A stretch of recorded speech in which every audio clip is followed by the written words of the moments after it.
Contrairement à ce que beaucoup de gens pensent, la surdité est loin d'être rare. Elle est très souvent invisible et mal connue. Par exemple, il y a différentes formes de surdité et différentes aides auditives.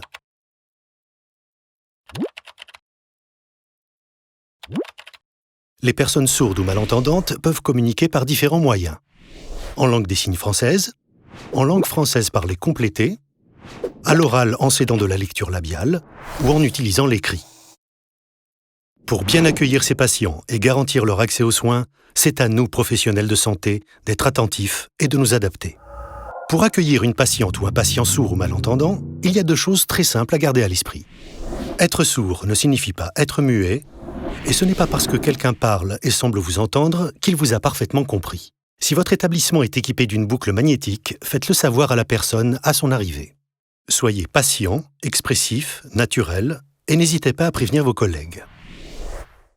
En venant chercher le patient en salle d'attente, n'oubliez pas qu'il n'entendra pas forcément que vous l'appelez.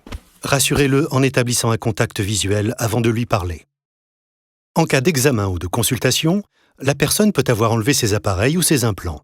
Entrez tranquillement dans son champ de vision pour ne pas la surprendre, ou faites clignoter l'interrupteur. Il existe dans les établissements hospitaliers des unités d'accueil pour les personnes sourdes ou malentendantes, dont les interprètes peuvent être sollicités. Des associations peuvent vous orienter et vous conseiller. Pour en savoir plus, rendez-vous sur notre site sansgene.com.